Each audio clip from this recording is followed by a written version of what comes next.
Hello and नमस्कार दोस्तों, how are you? I hope you all are very well. Most welcome to the Heights. Guys, we were discussing about the medieval Indian history. और medieval Indian history में हम पढ़ रहे हैं मुगल साम्राज्य, Mughal empire के बारे में. मुगल साम्राज्य में अब तक हमने बाबर के बारे में पढ़ा. बाबर से संबंधित जितने भी इंपॉर्टेंट फैक्ट थे उनके बारे में हमने डिस्कस किया था.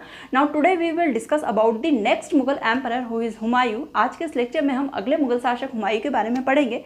हुमायूं काफ़ी इंपॉर्टेंट शासक है मुगल साम्राज्य के, साथ ही साथ एग्जामिनर के भी फेवरेट शासक है. हुमायूं से संबंधित क्वेश्चन एग्जाम में पूछे जाते हैं. 2015 में एमपीपीएससी की मुख्य परीक्षा में हुमायूं से संबंधित एक क्वेश्चन पूछा गया था. क्वेश्चन कुछ इस तरीके से था, ध्यान से सुनेंगे. हुमायूं की असफलता के कारणों का वर्णन कीजिए. ठीक है, discuss the causes of the failure of Humayun. अब यहाँ पर क्वेश्चन में क्या पूछा गया, 100 वर्ड्स में आंसर करना था. इसका क्वेश्चन पूछा गया था असफलताओं के कारण हुमायूं के. ठीक है, तो अब हमें जानकारी होना चाहिए हुमायूं के सामान्य जीवन के बारे में. साथ ही साथ हुमायूं के शासनकाल में जितने भी सैन्य अभियान हुए थे, जितनी भी मिलिट्री कैंपेन हुए थे, उनके बारे में जानकारी होना आवश्यक है. तभी हम इसके असफलता के कारण लिख पाएंगे.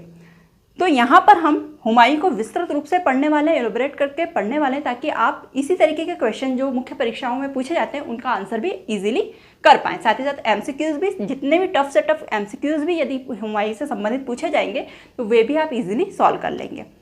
हमारे चैनल का उद्देश्य यही है दोस्तों, इसीलिए मैं एलोबरेट करके विस्तृत रूप से आप लोगों को पढ़ाती हूँ, ताकि आप दोनों तरह से, यदि लॉन्ग आंसर पूछा तो भी आप समझकर उसका आंसर लिख सकें. यदि आप लोगों को बेसिक चीज़ें पता होगी तो आप अच्छे से रिप्लाई कर पाएंगे, अच्छे से आंसर कर पाएंगे. ठीक है, क्वेश्चन का. और यदि एमसीक्यूज़ की बात है तो यदि आप अच्छे तरीके से विस्तृत रूप से पढ़ते हैं तो एमसीक्यू यदि टिपिकल भी पूछ लिया जाता, टफ भी पूछ लिया जाता, तो आप उसे सॉल्व कर सकते हैं. Now without any further delay lecture को स्टार्ट करेंगे. आप लोगों को क्या करना है, आप लोगों को ध्यान से लेक्चर को सुनना है, अपना कॉपी पेन उठाना है, नोट डाउन करना स्टार्ट करना है. हेडिंग डाल लीजिए, मुगल साम्राज्य और शासक हैं हुमायूं. सबसे पहले हम यहाँ पर सामान्य परिचय देखेंगे हुमायूं का.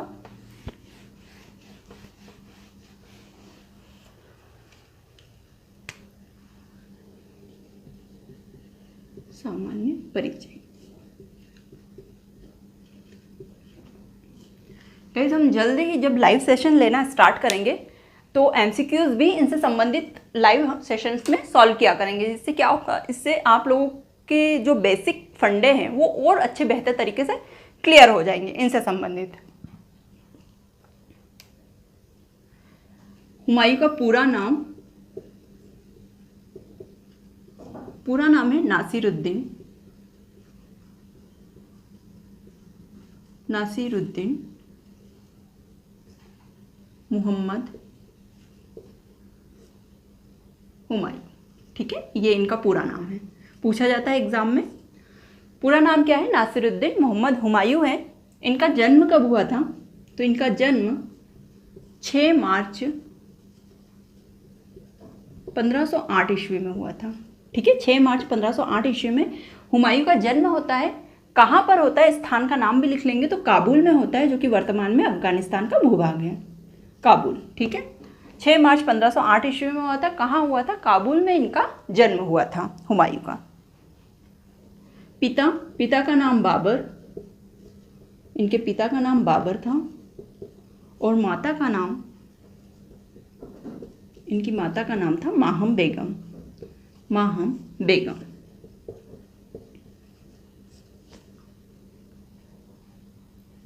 राज्याभिषेक की बात की जाए, अर्थात हुमायूं ने कब मुगल साम्राज्य का शासन संभाला, कब सिंहासन पर बैठे थे, तो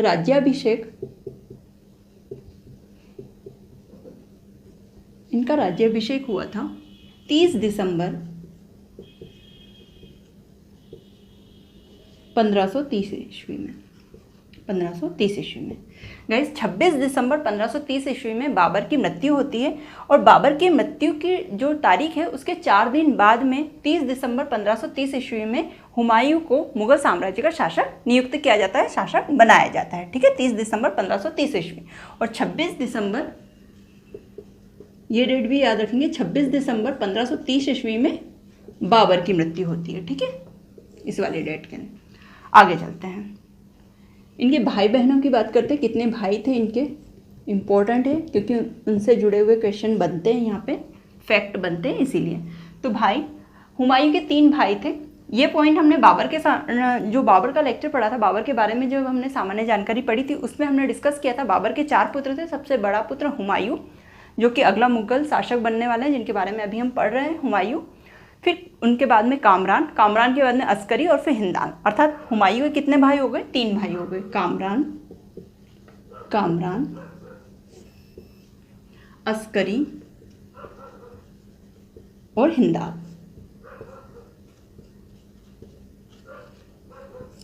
इनकी एक बहन थी, बहन का नाम लिखेंगे। ये भाई थे कामरान, अस्करी और हिंदाल, और एक बहन थी, बहन का नाम है गुलबदन बेगम। गुलबदन बेगम। आई होप इतना क्लियर हो गया होगा आप लोगों को। एक और बार रिवीजन करते हैं। पूरा नाम क्या था? नाम इनका पूरा था नासिरुद्दीन मोहम्मद हुमायूं। जन्म 6 मार्च 1508 ईस्वी में होता है। कहाँ पर होता है? काबुल में होता है। पिता इनके बाबर थे, माता का नाम माहम बेगम था। गाइस बहुत इंपॉर्टेंट है, माता का नाम इनका पूछा गया है बिहार पीएससी के एग्जाम में, ठीक है। बिहार पीएससी का जो एग्ज़ाम होता है उसमें हुमायूं की माता का नाम क्या है, ऐसा एमसीक्यू आया था। तो ये बहुत इंपॉर्टेंट हो जाती है ये चीज़ें, ठीक है। आप ऐसे ही एमए नहीं लेंगे किसी भी पॉइंट को। पिता का नाम बाबर, माता का नाम माहम बेगम था। राज्याभिषेक इनका 30 दिसंबर 1530 ईस्वी में हुआ था। इनके पिता 26 दिसंबर 1530 ईस्वी में इनके पिता की मृत्यु हो जाती है। उसके 4 दिन बाद में इनका राज्याभिषेक होता है 30 दिसंबर 1530 ईस्वी में। भाई बहनों की बात की जाए तो इनके 3 भाई थे, कामरान, अस्करी और हिंदाल, और इनकी एक बहन थी गुलबदन बेगम। अब गाइस इंपॉर्टेंट चीज़ ये है कि ये जो इनके भाई थे, ये इनके भाई सौतेले भाई थे, ठीक है। इनके पिता तो बाबर थे लेकिन इनकी माताएं सबकी अलग अलग थी।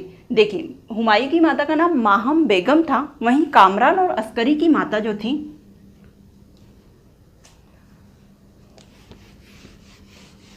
नोट करते चलेंगे गाइस, है ना, क्योंकि मैं यहाँ पे साफ कर दूंगी लिखा हुआ।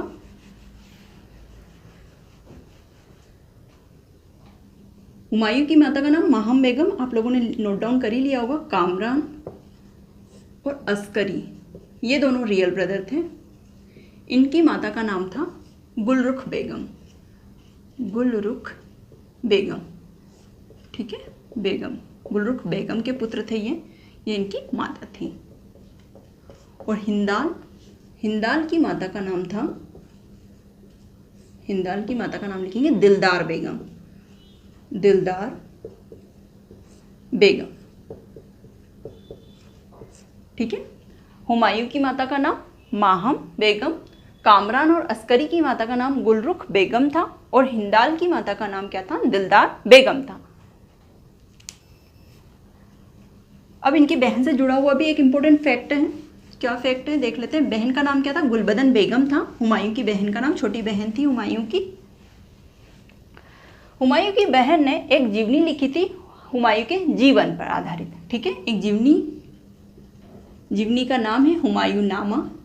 अब क्वेश्चन देखिए, हुमायूं नामा किसकी जीवनी है? तो जैसा कि नाम से ही हमें पता चल रहा है हुमायूं की जीवनी है ये हुमायूं नामा। क्वेश्चन घुमा के यदि पूछना है, टफ करना है, तो क्वेश्चन ये भी पूछा जा सकता है कि हुमायूं के जीवन पर आधारित कौन सी जीवनी लिखी गई थी। तो हमें पता होना चाहिए उस जीवनी का नाम हुमायूं नामा है। तो जीवनी का नाम क्या है? हुमायूं नामा। हुमायूं के जीवन से संबंधित थी। इसकी रचनाकार कौन थी? इसकी रचना किसने करी थी? तो इसकी रचना हुमायूं की छोटी बहन गुलबदन बेगम के द्वारा की गई थी, गुलबदन बेगम,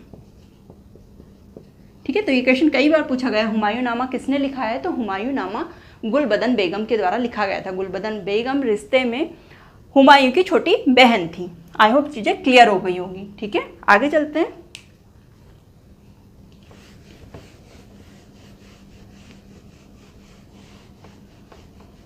शासनकाल को डिस्कस करते हैं कि इनका शासनकाल कब से कब तक रहा हुमायूं का, ठीक है। तो हुमायूं के शासनकाल को 2 भागों में विभक्त करके पढ़ा जाता है, 2 पार्ट में डिवाइड किया जाता है। इनके शासनकाल का पहला समय फर्स्ट शासनकाल और एक सेकंड शासनकाल, ठीक है। तो फर्स्ट इनका जो शासनकाल था वो कब से कब तक का था? 1530 ईस्वी से 1540, लगभग 1 दशक तक इन्होंने शासन किया था मुगल साम्राज्य पर, ठीक है। 1530 ईस्वी से 1540 ईस्वी तक इनका फर्स्ट शासनकाल होता है। उसके बाद में 1540 ईस्वी के बाद में दिल्ली सल्तनत से मुगल साम्राज्य खत्म हो जाता है और उस पर अफगान शासक पुनः लागू हो जाता है दिल्ली में। तो ये निर्वासन ले लेते हैं, ठीक है। उसके बाद में सेकेंड जो इनका शासनकाल था, मतलब सेकंड शासनकाल में पुनः ये दिल्ली पर मुगल साम्राज्य की स्थापना करते हैं हुमायूं। ठीक है, तो कब करते हैं? 1555 ईस्वी में। आई होप चीज़ें समझ में आ गई होगी। आगे जब हम पढ़ेंगे तो और फंडे सारे क्लियर हो जाएंगे, आपका जो बेसिक है वो पूरा क्लियर हो जाएगा। 1555 ईस्वी से 1556 ईस्वी, ये ज़्यादा लंबा कार्यकाल नहीं था, क्योंकि 1555 ईस्वी में पुनः दिल्ली पर मुगल साम्राज्य की स्थापना करते हैं हुमायूं, लेकिन 1556 ईस्वी में इनकी मृत्यु हो जाती है। इसीलिए जो सेकंड कार्यकाल जो इनका था, जो सेकंड शासनकाल का समय है, वो ज़्यादा लंबा नहीं है। 1530 ईस्वी से 1540 ईस्वी तक पहले शासन करते हैं। उसके बाद में 1540 में ये अफगान शासक इन्हें हरा देते हैं और दिल्ली सल्तनत पर मुगल साम्राज्य खत्म हो जाता है 1540 ईस्वी में। ठीक है, खत्म हो जाता है और यहाँ पे अफगान शासन लागू हो जाता है। शेरशाह सूरी शासक बनते हैं जिसके, अब वहाँ दिल्ली में तो मुगल साम्राज्य खत्म हो गया, मतलब हुमायूं का भी शासनकाल खत्म हो गया। उसके बाद में 1555 ईस्वी में पुनः हुमायूं दिल्ली पर मुगल साम्राज्य को स्थापित करते हैं और उनका शासन 1556 तक चलता है, क्योंकि 1556 में इनकी मृत्यु हो जाती है। मृत्यु कब हुई हुमायूं की? तो हुमायूं की मृत्यु जनवरी 1556 ईस्वी में होती है। ठीक है, जनवरी 1556 ईस्वी में होती। कहाँ होती है? दिल्ली के दीन पनाह भवन में होती है। दीन पनाह भवन की स्थापना भी इनके द्वारा ही की गई थी, दीन पनाह भवन में। ठीक है, आगे हम पढ़ेंगे विस्तृत से, जब मृत्यु के बारे में डिस्कस करेंगे हुमायूं की, तब हम इसके बारे में विस्तृत रूप से पढ़ेंगे। अभी आप इतना जान लीजिए कि इनकी मृत्यु जनवरी 1556 ईस्वी में दिल्ली के दीन पनाह भवन में होती है। आई होप चीज़ें क्लियर हो गई होगी। शासनकाल भी समझ में आ गया होगा। पहला शासनकाल 1530 ईस्वी से 1540 ईस्वी तक चलता है। उसके बाद में दिल्ली सल्तनत और मुगल साम्राज्य खत्म हो जाता है और फिर बाद में पुनः हुमायूं मुगल साम्राज्य को दिल्ली में स्थापित करते हैं 1555 ईस्वी में। लेकिन ज़्यादा समय तक ये शासन को नहीं चला पाते। क्यों नहीं चला पाते? क्योंकि 1556 ईस्वी में इनकी मृत्यु हो जाती है। अब अगला मुगल साम्राज्य का शासक कौन बनता है? तो हुमायूं के पुत्र बनते हैं, जिनका नाम अकबर होता है। पढ़ेंगे उनके बारे में भी, लेकिन इतनी जानकारी आप ले लीजिए अभी। अब गाइस, हुमायूं चूंकि बाबर के सबसे बड़े बेटे थे, इसीलिए उन्हें उत्तराधिकारी नियुक्त किया था बाबर ने। लेकिन बाबर ने एक शर्त भी रखी थी हुमायूं के सामने। क्या शर्त रखी थी? एक आदेश भी दिया था शर्त के रूप में उन्हें, कि आप जब भी शासक बनेंगे, बाबर ने क्या कहा था हुमायूं से, कि आप जब भी शासक बनेंगे तो अपने साम्राज्य, आप दिल्ली सल्तनत के शासक तो रहेंगे, मुगल साम्राज्य के शासक तो रहेंगे, लेकिन आप अपने साम्राज्य को अपने भाइयों के मध्य बांटेंगे, उसका विभाजन करेंगे, साम्राज्य का बंटवारा करेंगे, सीधे सीधे शब्दों में। ठीक है, बंटवारे का कहा था किसने? बाबर ने। तो जब हुमायूं शासक बनते हैं तो अपने पिता के आदेशानुसार अपने भाइयों के मध्य में साम्राज्य को बांट देते हैं। कौन सा हिस्सा, कौन सा भूभाग किस भाई को देते हैं वो देख लेते हैं, वो एग्जाम में पूछा जाता है। तो चूंकि मैंने बता दिया आप लोगों को, 3 भाई थे हुमायूं के। कौन कौन? कामरान, अस्करी और हिंदाल। ठीक है, तो इनके मध्य साम्राज्य का विभाजन होता है, साम्राज्य का बंटवारा किया जाता है। दिल्ली सल्तनत के सिंहासन पे हुमायूं बैठते हैं स्वयं, और कामरान को 2 भूभाग संभालने के लिए देते हैं। कौन कौन से? काबुल और कांधार। ये वाला भूभाग जो है ये कामरान को दिया जाता है शासन करने के लिए। अस्करी को संभलगढ़ का शासन संभालने हेतु दिया जाता है, और हिंदाल को अलवर और मेवाड़ का क्षेत्र दिया जाता है। अलवर और मेवाड़ का क्षेत्र दिया जाता है।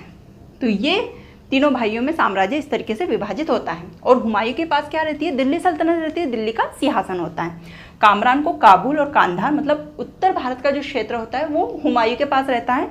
कामरान को काबुल और कांधार दिया जाता है। अस्करी को संभलगढ़ वाला भूभाग दिया जाता है शासन करने के लिए, और हिंदाल को अलवर और मेवाड़ का क्षेत्र दिया जाता है। अब हुमायूं इतने उदार हृदय के थे गाइस कि इनके जो चचेरे भाई थे उनका नाम भी लिख लीजिए। एक चचेरे भाई थे जिनका नाम है सुल्तान मिर्जा। ठीक है, सुल्तान मिर्जा कौन थे? हुमायूं के चचेरे भाई थे। इन्हें भी एक भूभाग दिया जाता है शासन करने के लिए। उस भूभाग का नाम होता है बदखशा का क्षेत्र। ये क्षेत्र इन्हें दिया जाता है, सुल्तान मिर्जा को दे देते हैं। ठीक है, बदखशा का क्षेत्र जब हुमायूं शासक नहीं बने थे, जब बाबर शासक थे, तो बदखशा के सूबेदार हुआ करते थे हुमायूं, शासक बनने से पूर्व। ठीक है, तो ये भी याद रखेंगे पॉइंट, शासक बनने से पूर्व, शासक बनने से पूर्व हुमायूं इस क्षेत्र के, मतलब कौन सा क्षेत्र, बदखशा क्षेत्र के सूबेदार थे।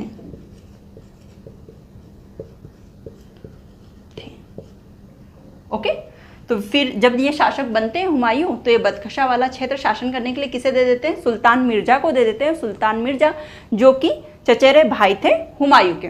और गाइस कहा जाता है, इतिहास में माना जाता है ये कि ये इनके जीवन की सबसे बड़ी गलती थी, साम्राज्य का बंटवारा करना। क्योंकि यदि किसी साम्राज्य का बंटवारा हो जाता है तो साम्राज्य की जो पावर होती है ना, वो काफ़ी कमज़ोर हो जाती है। जो शक्ति होती है वो क्या हो जाती है, वो उसका भी शक्ति का, पावर का भी बंटवारा हो जाता है। इसीलिए शक्ति क्या हो जाती है, थोड़ी कमज़ोर हो जाती है।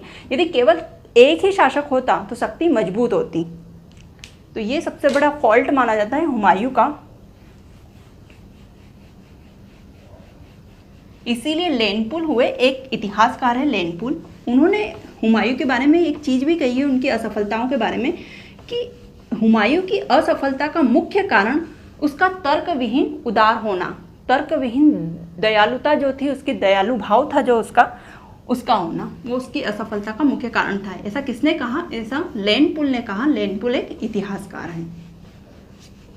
अगर लिखना चाहो तो ये वाली लाइन भी आप लिख सकते हैं। चलिए, सैन्य अभियान।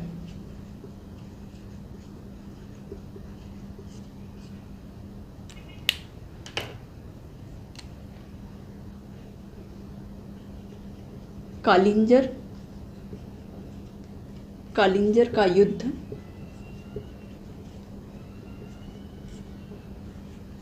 1531 ईस्वी में। पहले तो सारे सैन्य अभियान लिख लेते कि कौन कौन से होते हैं, उसके बारे में, उनके बारे में चर्चा करेंगे हम। तो कालिंजर का युद्ध 1531 ईस्वी में नोट डाउन करेंगे। फिर दूसरा है, कालिंजर के युद्ध के बाद में दोरा या दोहरिया, या फिर इसे एक और अन्य नाम से जानते हैं, देवरा। तीनों ही नाम इम्पोर्टेंट है। दोरा का युद्ध भी कहा जाता है, दोहरिया का युद्ध भी कहा जाता है, या फिर एग्जाम में देवरा का युद्ध के नाम से भी आता है। तो देवरा का युद्ध, तीनों ही नाम याद रखेंगे। दोरा, दोहरिया, देवरा का युद्ध कब हुआ था ये? तो ये युद्ध होता है 1532 ईस्वी में।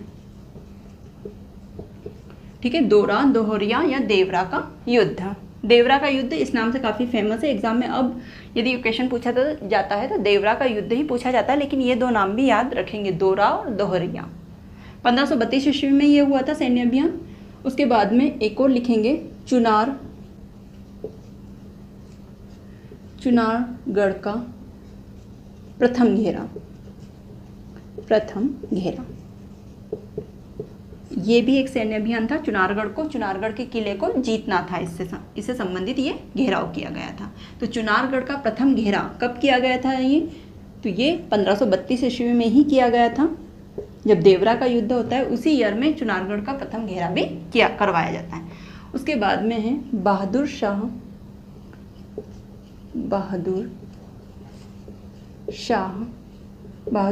पर आक्रमण। क्रम भी डाल लेंगे गाइस, उससे क्या आपको याद रहेगा कि कितने हुए थे, 3 और ये चौथा है। बहादुर शाह पर आक्रमण कब किया गया था? तो ये लगभग 1535-36 ईस्वी के मध्य हुआ था।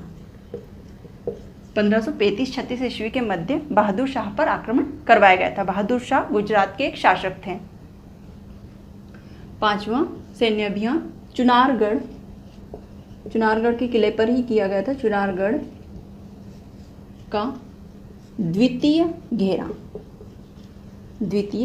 मतलब इस किले को जीतने के लिए दूसरी बार घेराव किया गया था। इस किले का घेरा कब किया गया था? 1537 ईस्वी में। 1537 ईस्वी में ये किया गया था। आगे चलेंगे। आगे चुनारगढ़ का द्वितीय घेरा। इसके बाद में आता है चौसा का युद्ध काफ़ी इम्पोर्टेंट है। चौसा का युद्ध और ये कब हुआ था? तो ये हुआ था 1539 ईस्वी में, चौसा का युद्ध। ठीक है, बहुत इंपॉर्टेंट है चौसा का युद्ध। चौसा का जो मैदान है ये बिहार वाले क्षेत्र में पड़ता है। चौसा का युद्ध 1539 ईस्वी में हुआ था। उसके बाद में नेक्स्ट सैन्य अभियान या फिर युद्ध कह सकते हैं, अगला था कन्नौज। ये भी बहुत इंपॉर्टेंट है कन्नौज। चौसा और कन्नौज का युद्ध मोस्ट इंपॉर्टेंट है। कन्नौज या फिर इसे बिलग्राम भी कहा जाता है, बिलग्राम, कन्नौज या बिलग्राम का युद्ध।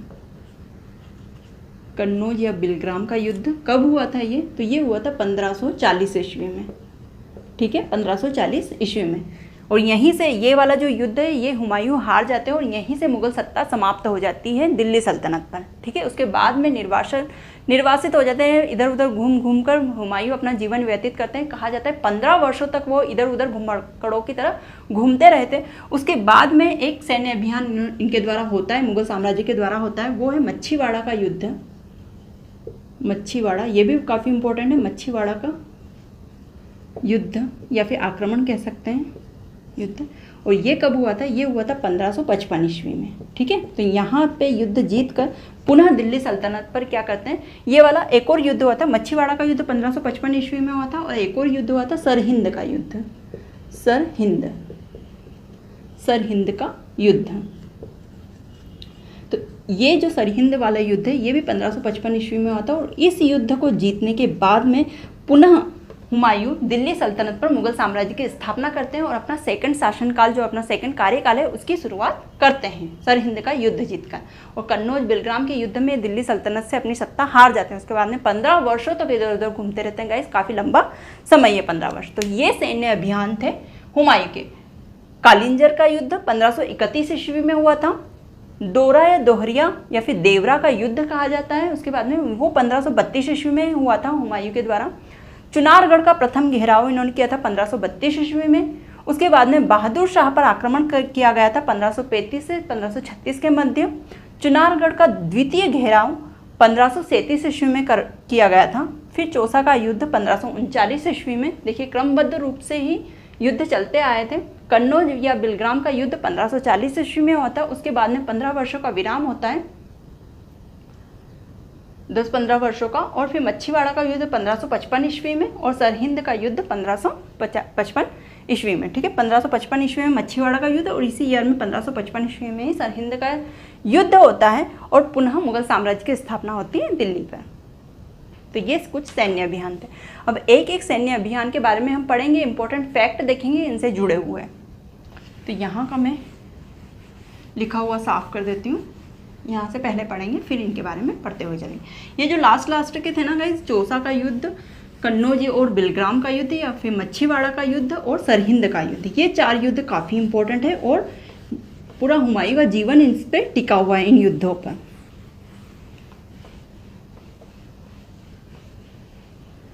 सबसे पहले यहाँ पर हम कालिंजर के युद्ध के बारे में बात करते हैं, इनसे जुड़े हुए इंपॉर्टेंट फैक्ट के बारे में पढ़ते हैं।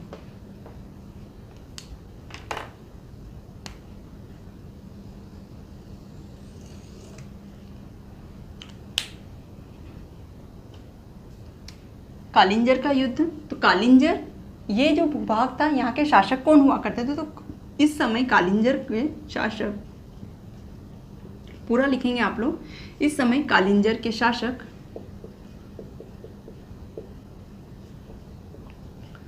प्रताप रुद्रदेव थे। ठीक है, शासक का नाम क्या था? प्रताप रुद्रदेव।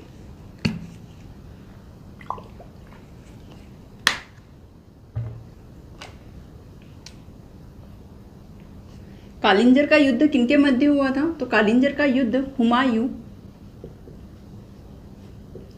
वर्सेस प्रताप रुद्रदेव के मध्य हुआ था, जो कि कालिंजर के शासक थे, प्रताप रुद्रदेव। और ये आक्रमण किसके द्वारा किया जाता है, युद्ध की घोषणा किसके द्वारा की जाती है, तो हुमायूं के द्वारा ही की जाती है। अब हुमायूं ने ऐसा क्यों किया, तो हुमायूं ऐसा इसलिए करते हैं क्योंकि ये जो शासक थे कालिंजर के प्रताप रुद्रदेव, इनकी जो सहानुभूति थी या फिर इनका जो मत था वो किसके तरफ ज़्यादा था, ये अफगानियों की तरफ ज़्यादा था। और अफगानी मुगल साम्राज्य के प्रमुख शत्रु थे, प्रमुख दुश्मन थे। ठीक है, तो अब यदि शासक, शत्रु का मित्र क्या होता है गाइस, शत्रु ही होता है शासक के लिए, तो है ना। अब जब ये अफगानियों के मित्र थे तो हुमायूं के लिए भी क्या हुए, ये शत्रु हुए, क्योंकि अफगानी शत्रु है तो ये भी शत्रु हुए क्योंकि ये शत्रु के मित्र हैं। आई होप चीज़ें क्लियर हो गई, कंफ्यूज नहीं होंगे। फॉर एग्जाम्पल के लिए हम समझते हैं ये अफगानी है, ठीक है।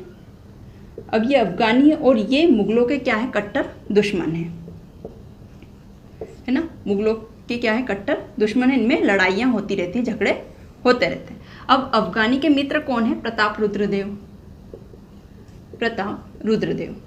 तो ऑब्वियस है कि प्रताप रुद्रदेव कभी युद्ध होगा तो किसका साथ देंगे, अफगानियों का ही साथ देंगे ना, इनका साथ तो नहीं देंगे क्योंकि ये इनके मित्र हैं, इनके मित्र तो नहीं है। तो चूंकि प्रताप रुद्रदेव अफगानी के मित्र थे तो इनडायरेक्टली मुगल शासकों के भी ये क्या हो गए, शत्रु ही हो गए, है ना। क्योंकि कभी भी युद्ध होगा तो प्रताप रुद्रदेव अफगानी शासकों का साथ देंगे, ना कि मुगलों का। तो इसीलिए अफगानियों की शासन जो शक्ति है उसे कमजोर करने के लिए हुमायूं ने प्रताप रुद्रदेव पर आक्रमण किया था, कालिंजर पर, ठीक है। तो ये रीजन था आक्रमण करने का। अब क्या परिणाम होता है इस युद्ध का, तो इस युद्ध में प्रताप रुद्रदेव की हार हो जाती है। हार तो नहीं कह सकते गाइस, इस युद्ध का परिणाम इस तरीके से होता है कि हुमायूं प्रताप रुद्रदेव से एक संधि करते हैं। संधि के रूप में कुछ धनकोष लेते हैं, मतलब धन लेते हैं इनसे, साथ ही साथ जो सिपाहियों की या फिर सेना की जो क्षतिपूर्ति हुई है उसके लिए धन ले लेते हैं। बस इतना सा धन लेकर ये संतुष्ट हो जाते हैं और एक संधि कर लेते हैं प्रताप रुद्रदेव के साथ में। तो इसका परिणाम क्या हुआ था, इसका परिणाम संधि था, ठीक है। संधि में क्या करते हैं, सैनिकों की क्षतिपूर्ति लेते हैं, की क्षतिपूर्ति, और दूसरा धन कोष, संधि के स्वरूप को हुमायूं लेते हैं और यहाँ से चले जाते हैं कालिंजर से। अब ये हुमायूं की सबसे बड़ी गलती होती है। गलती क्यों होती है गाइज, यदि वे कालिंजर का किला जीत लेते तो उन्हें अपार धन मिलता कालिंजर के किले से, साथ ही साथ अफगानी जो सेना थी उनकी जो शक्ति है वो कमज़ोर हो जाती जब प्रताप रुद्रदेव हार जाते हैं। लेकिन हुमायूं ने क्या किया, हुमायूं ने यहाँ पे प्रताप रुद्रदेव के साथ में संधि कर ली, कुछ सैनिकों जो क्षति हुई थी सैनिकों की उनकी क्षतिपूर्ति ले ली और धनकोष ले लिया थोड़ा सा, और इसी में संतुष्ट होकर ये यहाँ से चले जाते हैं, जो कि हुमायूं की बहुत बड़ी गलती होती है।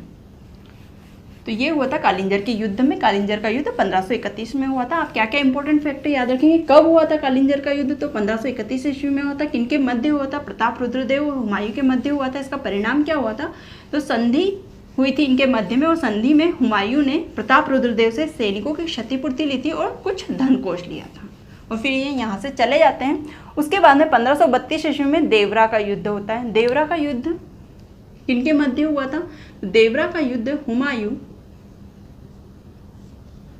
और अफगानी सेना के मध्य हुआ था। अफगानी सेना के मध्य हुआ था। इस समय अफगानी सेना के नेतृत्वकर्ता कौन थे, नेतृत्व कौन कर रहे थे इस सेना का, इसका नेतृत्व कर रहे थे महमूद लोदी। नेतृत्वकर्ता का नाम था महमूद लोदी के द्वारा अफगानी सेना का नेतृत्व हो रहा था। क्या नाम था, महमूद लोदी। परिणाम क्या होता है देवरा के युद्ध में, तो देवरा के युद्ध का परिणाम ये होता है कि इसमें अफगानी सेना की बहुत बुरी तरीके से पराजय होती है, बहुत बुरी तरीके से ये परास्त होते हैं, इनकी पराजय होती है, हुमायूं विजय होते हैं। इसका परिणाम ये निकलता है, ठीक है। इस युद्ध का कब हुआ था, देवरा का युद्ध 1532 ईस्वी में हुआ था। आगे बढ़ते हैं।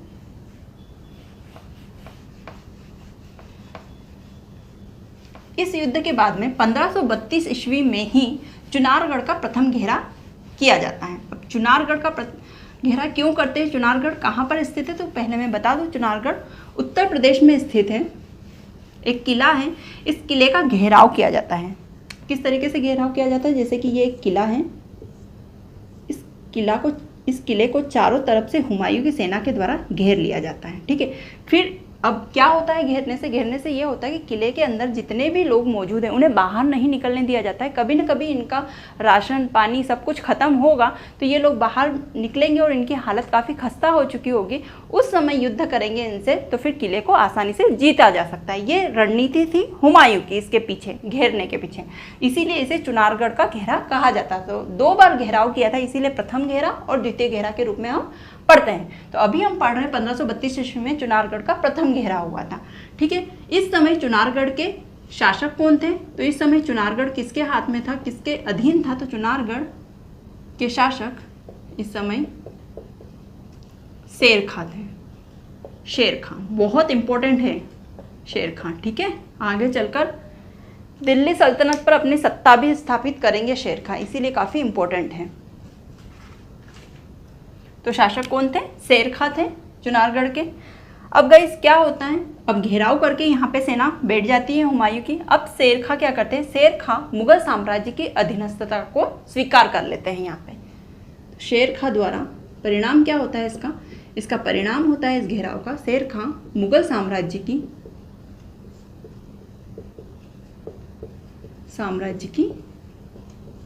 अधीनस्थता स्वीकार करते हैं। गाइस ध्यान से लेक्चर को सुनेंगे, एक स्टोरी वाइज चल रही है। देखिए क्रमबद्ध रूप से सारे सैन्य अभियान हुए थे, एक स्टोरी चल रही है कि किस तरीके से हुमायूं को फंसाया जा रहा था, है ना। यहाँ पर आप समझेंगे आगे चीज़ें किस तरीके से पलट जाएगी। अभी तो हुमायूं जीत रहे हैं, सारी कैंपेन, सारे जो सैन्य अभियान है वो जीतते जा रहे हैं, लेकिन किस तरीके से एक दलदल में फंसते जा रहे हैं हुमायूं, उस चीज़ को हम देखेंगे यहाँ पे। तो शेर खां क्या करते हैं? मुगल साम्राज्य की अधीनस्थता स्वीकार कर लेते हैं, साथ ही साथ अपने बेटे कुतुब खां को मुगल सेवा में भेज देते हैं। अब ऐसा क्यों करते हैं शेर खां, वो देखेंगे हम। साथ ही साथ अपने पुत्र कुतुब खां को मुगल सेवा में भेज देते हैं,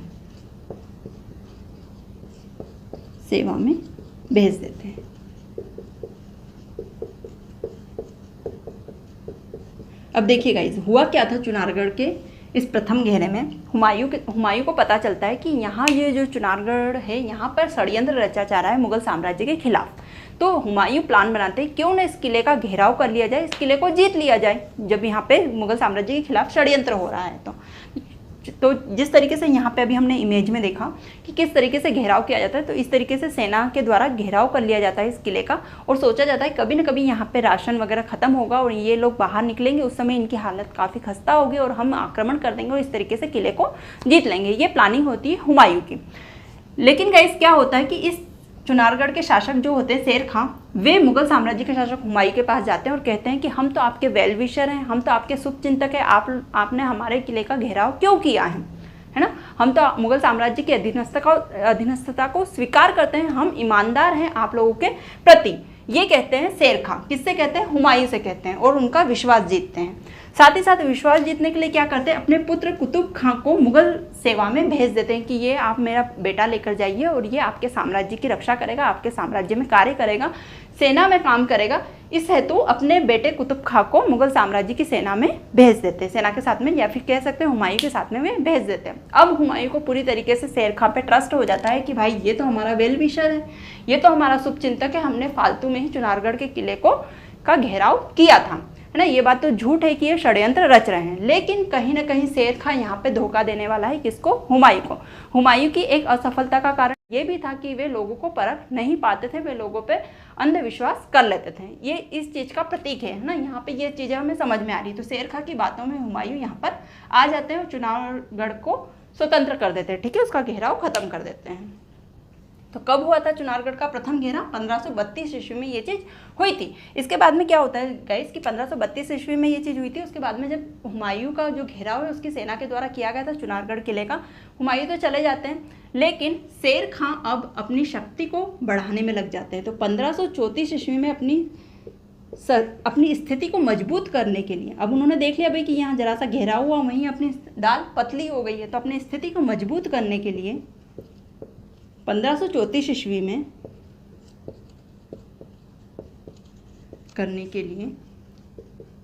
शेर खां बंगाल जाते हैं और वहाँ पे अपनी स्थिति मजबूत करते हैं। कहाँ पर चले जाते हैं? बंगाल में चले जाते हैं। ठीक है, पश्चिम बंगाल और बांग्लादेश वाला भूभाग जो है ना, वहाँ पे, वहाँ के एरिया में चले जाते हैं। आप अपने मैप में जरूर से देखेंगे ताकि चीज़ें अच्छे से क्लियर हो जाए। तो वहाँ पे अपनी स्थिति मजबूत करने के लिए चले जाते हैं। अब इस पॉइंट को यहीं पे छोड़ देते हैं क्योंकि सेकंड जब घेराव हम पढ़ेंगे वहाँ चीज़ों को और समझेंगे। अब यहाँ पे अपनी स्थिति को मजबूत करने के लिए बंगाल चले गए। कौन? शेर खां। और हुमायूं को बोल दिया कि भाई हम तो आपके क्या हैं? शुभचिंतक हैं। हुमायूं को अब पता नहीं है कि शेर खां उनके पीठ के पीछे क्या षड्यंत्र रच रहा है मुगल साम्राज्य के खिलाफ। अब ये हो गई चुनारगढ़ के प्रथम घेरे की बात। उसके बाद में क्या होता है गाइस कि गुजरात में एक शासक होते हैं, नाम है उनका बहादुर शाह। गुजरात के शासक हैं। अब यहाँ की स्टोरी सुनिए। अब अगला अभियान कौन सा है? अगला अभियान है बहादुर शाह पर आक्रमण। आप हेडिंग डालेंगे, मैं यहाँ हेडिंग नहीं डाल रही हूँ, केवल बताते जा रही हूँ। कालिंजर का युद्ध, उनके बारे में फैक्ट, दोहरिया या देवरा का युद्ध, उसके बारे में फैक्ट बताए, चुनारगढ़ का प्रथम घेरा, उनके बारे में फैक्ट बताए। अब हम बात करें बहादुर शाह पर आक्रमण, तो आप हेडिंग डालेंगे बहादुर शाह पर आक्रमण। 1535 से 1536 ईस्वी के मध्य हुआ था। क्या इंपॉर्टेंट फैक्ट है इनके बारे में? तो बहादुर शाह गुजरात के शासक थे। गुजरात के शासक बहादुर शाह,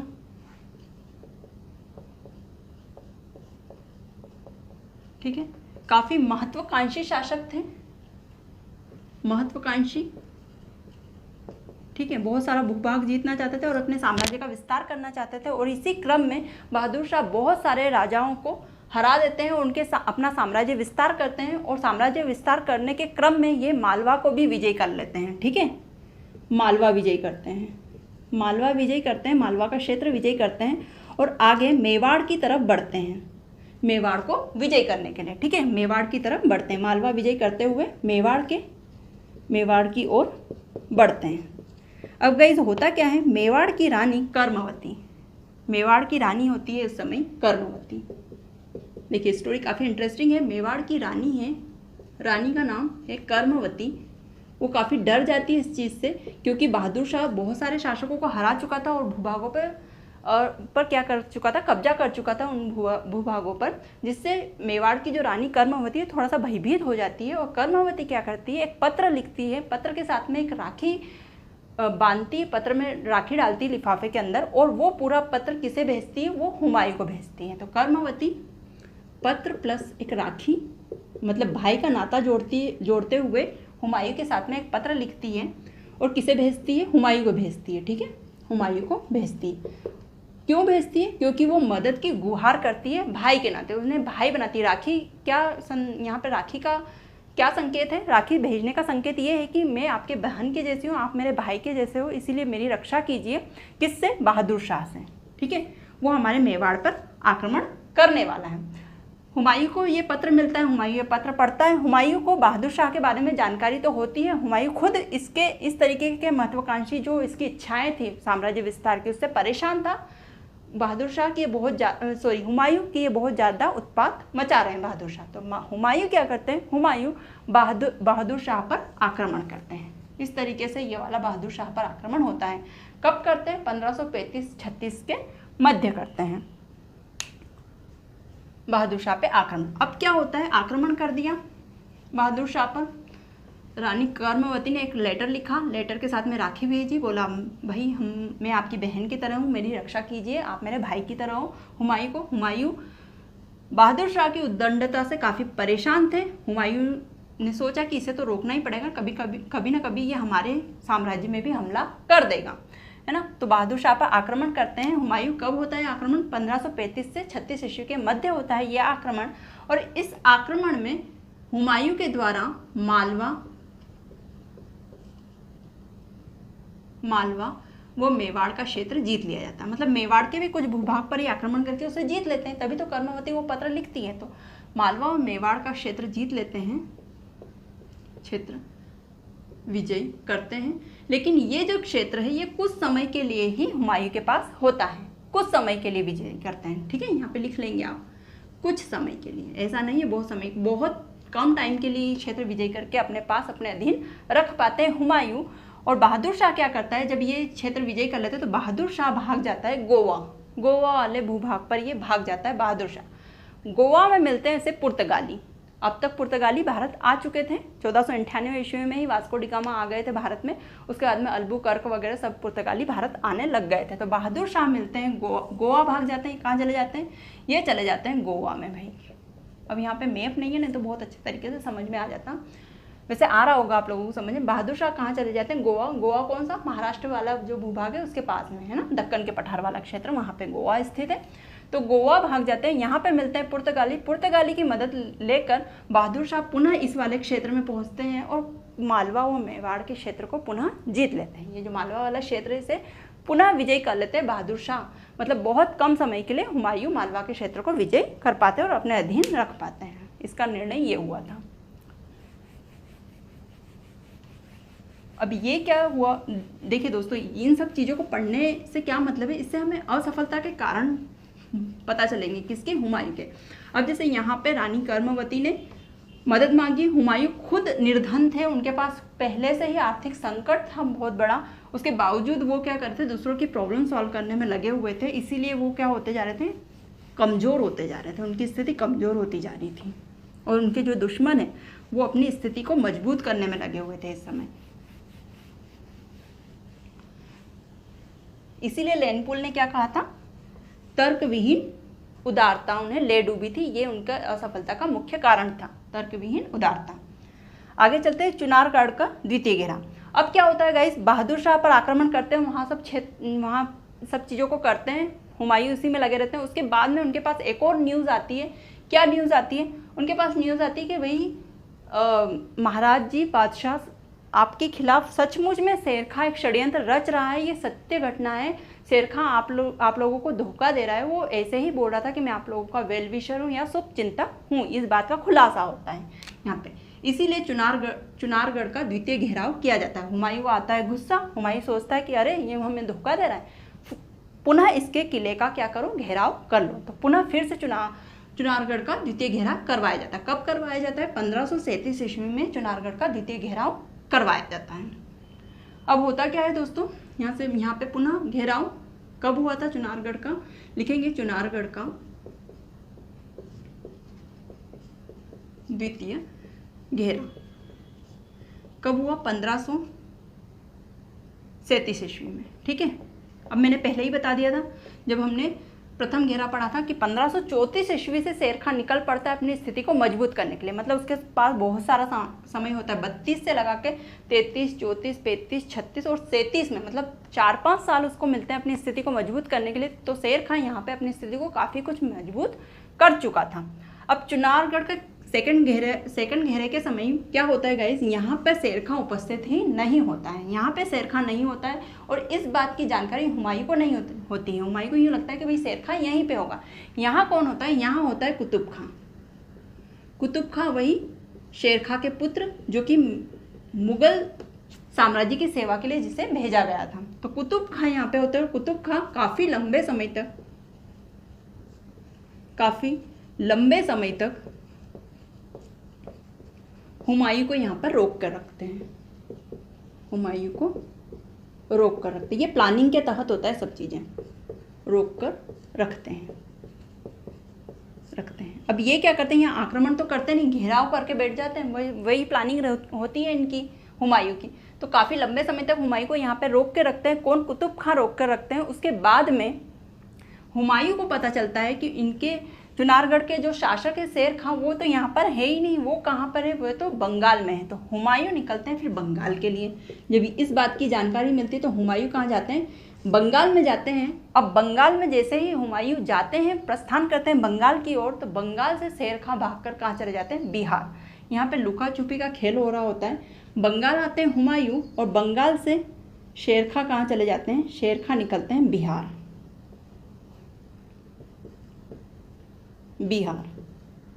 अब बिहार इधर नहीं है, बिहार इधर है। इसको ऐसे समझते हैं, सही से लिख के।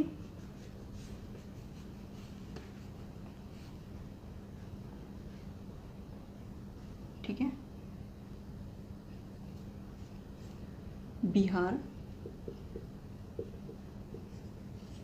और ये बंगाल। ठीक है। अब बंगाल में कौन है? बंगाल में है शेर खां। और चुनारगढ़, आपका चुनारगढ़ कहाँ पे, उत्तर प्रदेश के क्षेत्र में है। तो अपन समझ लेते हैं कि चुनारगढ़ यहाँ पे है, ठीक है, चुनारगढ़। अब यहाँ से निकलते हैं हुमायूं, कहाँ जाते हैं, उनको क्या पता चलता है कि भाई शेरखा बंगाल में है। तो हुमायूं चुनारगढ़ से आए, कहाँ पर आए, बंगाल में आए। और शेर खां को जब इस बात का पता चलता है कि हुमायूं प्रस्थान कर रहे हैं बंगाल की ओर, तो शेर खां निकल जाते हैं बिहार की ओर। शेर खां कहाँ चले जाते हैं, बिहार चले जाते हैं। तो ये चीज़ें होती है भाई, चुनारगढ़ से हुमायूं बंगाल आए शेर खां से युद्ध करने के लिए, और शेर खां यहाँ से निकल के बिहार आ गए। अब हुमायूं क्या करते हैं, हुमायूं यहाँ आते हैं बंगाल वाले क्षेत्र में, और यहाँ देखते हैं यहाँ पे काफ़ी अव्यवस्था फैल गई थी। शेर खां ने यहाँ पे काफ़ी उधम मचा रखा था बंगाल में। तो यहाँ हुमायूं बंगाल में शांति व्यवस्था को स्थापित करते हैं। यहाँ क्या कार्य करते हैं, यहाँ पे कुछ इंपॉर्टेंट कार्य किए हैं इन्होंने, तो वे भी नोट डाउन करेंगे। तो हुमायूं बंगाल में शांति व्यवस्था को स्थापित करते हैं।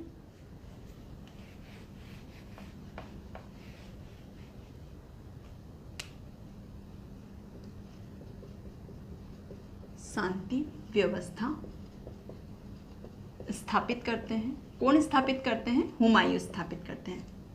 कहाँ पर, बंगाल में। पूरा लिखेंगे, बंगाल में शांति व्यवस्था स्थापित करते हैं, है ना। हुमायूं पहुंच गया। अब यहाँ से शेर खां जा चुका था, तो वे देखते हैं कि यहाँ पे काफ़ी अव्यवस्थित व्यवस्था है, शेर खां ने काफ़ी उधम मचा रखा है। शेर खां चूंकि बिहार निकल जाता है, तो अब हुमायूं क्या करेंगे, हुमायूं को पता चलता है कि शेर खां तो यहाँ से भाग गया है। तो फिर हुमायूं बंगाल की स्थिति को अच्छा करते हैं, यहाँ पे शांति व्यवस्था स्थापित करते हैं। साथ ही साथ बंगाल का एक भूभाग है जिसका नाम है गोड़। उस भूभाग का नाम क्या है, गोड़ क्षेत्र कहा जाता है। जब उन्होंने शशांक के राजा शशांक के बारे में पढ़ा था ना, तब ये गोड़ शासन का उल्लेख किया था। तो गोड़ बंगाल का एक क्षेत्र है। इस गोड़ साम्राज्य या भूभाग का नाम बदल कर ये जन्नताबाद करते। तो ये क्वेश्चन कई बार पूछा गया है, इंपॉर्टेंट है, जन्नताबाद। तो हुमायूं के द्वारा गोड़ का नाम चेंज करके जन्नताबाद हो गया था। तो किस भूभाग, बंगाल के किस भूभाग का नाम जन्नताबाद रखा गया था, तो गोड़ भूभाग का नाम, या फिर कह सकते हैं गोड़ भूभाग का नाम किसने बदला था, तो हुमायूं के द्वारा बदला गया था। गोड़ भूभाग का नाम, नवीन नाम क्या रखा गया था हुमायूं के द्वारा, तो जन्नताबाद रखा गया था। इंपॉर्टेंट पॉइंट है, आ सकता है एग्जाम में, ठीक है।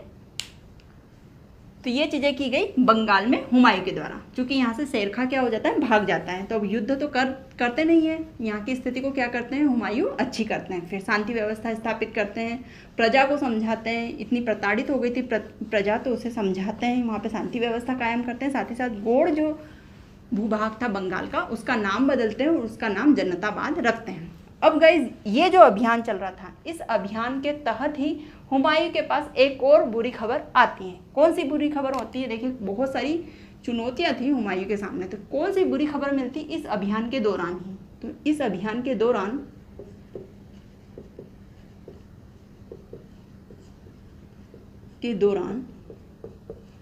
हुमायूं को एक बुरी खबर मिलती है कि हुमायूं के भाई जो थे हिंदाल, उन्होंने आगरा पर कब्जा कर लिया है, ठीक है। भाई थे हिंदाल हुमायूं के, हमने नाम पढ़ा था। हिंदाल वही जिन्हें अलवर और मेवाड़ का भूभाग दिया जाता है शासन करने के लिए। तो हिंदाल आगरा पर आधिपत्य कर लेते हैं और स्वयं को यहाँ का शासक घोषित कर देते हैं। आधिपत्य कर लेते हैं क्योंकि काफ़ी समय से हुमायूं दिल्ली नहीं गए थे, आगरा नहीं गए थे, बहुत समय हो जाता है इनको। तो हिंदाल इस चीज़ का फ़ायदा उठाता है और क्या करता है, आगरा पर आधिपत्य कर लेते हैं और स्वयं को शासक घोषित कर देते हैं आगरा का। अब ये जानकारी, ये बात किसे पता चलती, करते हैं स्वयं को, ये हिंदाल के द्वारा होती है, ठीक है। अब ये जानकारी मिलती है भाई बंगाल में बैठे हुए हुमायूं को ये पता चलता है कि आगरा में हिंदाल ने आधिपत्य कर लिया और स्वयं को वहाँ का शासक घोषित कर दिया है। अब हुमायूं निकलते हैं दिल्ली की ओर कि भाई वहाँ क्या गड़बड़ हो गई है, जाके देखना पड़ेगा मुझे, है ना। सब पीठ के पीछे इन्हें धोखा देते जा रहे हैं, भाई भी धोखा देते जा रहे हैं। अब बंगाल से प्रस्थान करते हैं हुमायूं दिल्ली की ओर।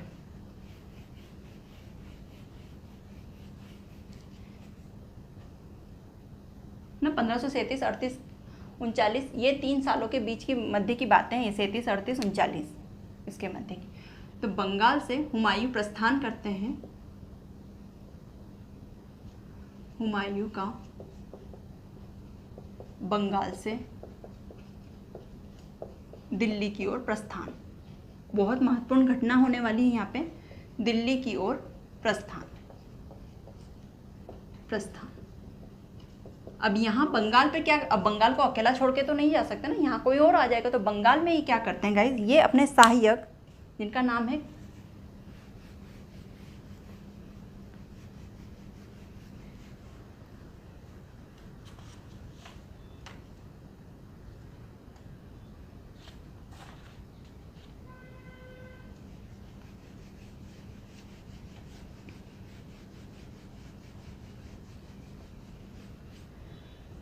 बंगाल में अपने सहायक का नाम होता है कुली बेग। कुली बेग व इनके साथ में मात्र कुली बेग व मात्र 5,000 सैनिकों को छोड़कर जाते हैं, सैनिकों को छोड़कर बंगाल के क्षेत्र को संभालने के लिए। ठीक है, हुमायूं तो यहाँ से चले गए, कहाँ जा रहे हैं, वो दिल्ली जा रहे हैं, वहाँ पे जो चीज़ें हो रही है उसे संभालने के लिए। तो कुली बेग को छोड़कर जाते हैं, जो कि सहायक होता है हुमायूं का, साथ ही साथ 5,000 सैनिकों को उनके साथ में छोड़कर जाते हैं। अब दिल्ली की ओर मूव कर रहे हैं हुमायूं।